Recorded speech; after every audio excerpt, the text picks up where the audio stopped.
Sir இப்போ வந்துட்டு சமூக வலைத்தளங்களில் ஒரு பெருசாக பேசப்படுறது வந்துட்டு உங்களை வந்து ஜாதிய ரீதியாகவும் ரஜினிகாந்த் அவர்களை வந்து ஒரு மொழி ரீதியாகவும் வந்துட்டு விமர்சனம் பண்ணிட்டு இருக்காங்க இந்த படத்தை பற்றி.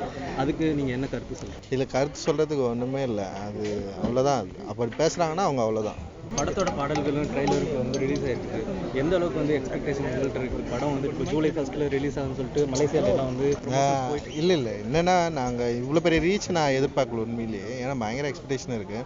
நான் ஃபஸ்ட்டு டீசர் லான்ச் பண்ணதுக்கப்புறம் வந்து ஒரு கான்ஃபிடென்ட் வந்தது. அப்போ தான் எனக்கு வந்தது சரி நம்ம கரெக்டான வேலை தான் செஞ்சுருக்குறோம் அப்படின்னு சொல்லிட்டு. அதுக்கப்புறம் ரொம்ப கான்ஃபிடென்ட்டாக தான் எல்லாமே பண்ணிருக்கோம். படமும் நிச்சயமாக ரசிகர்களுக்கு ரொம்ப பிடிச்ச படமாக இருக்கும். அப்படி தான் நான் நம்புகிறேன். சாரும் நம்புறாரு. சூப்பர் ஸ்டாரும் அதான் நம்புறேன். சூப்பர் ஸ்டார் இப்போ படத்தை பார்த்துட்டாரு. படம் பார்த்துட்டாரு. அவருக்கு ரொம்ப பிடிச்ச படம்னு சொன்னார். அவர் நடிச்ச படத்துலேயே எல்லாருமே ரசிகர்களாக தான் எல்லாருமே பார்க்குறோம். திரையுலகத்தினர்லேருந்து எல்லாருமே. நீங்கள் எப்படி ஒரு டைரக்டராக எப்படி அந்த படம் வரும்போது எப்படி? இல்லை அதான் நிறைய எக்ஸ்பெக்டேஷன் இருக்குது. மக்கள் ரசிக்கிறத வந்து நாங்கள் கொடுத்துருக்கோம். இப்போ சாங்ஸ் பெரிய ஹிட் ஆகிருக்கு, டீசர்ஸ் ஹிட் ஆகிருக்கு. அதனால எனக்கு பயமாக இருக்குது. சரி படம் வந்து ஓவர் எக்ஸ்பெக்டேஷனாக இருக்கிறதுனால வந்து கொஞ்சம் பயம் இருக்குது. 5 பாட்டில் ஒவ்வொருத்தரும் ஒரு பாட்டு நெருப்படா விரும்புகிறாங்க. துறந்துறவங்க உங்களோட ஃபேவரட்? வீர துறந்துரா.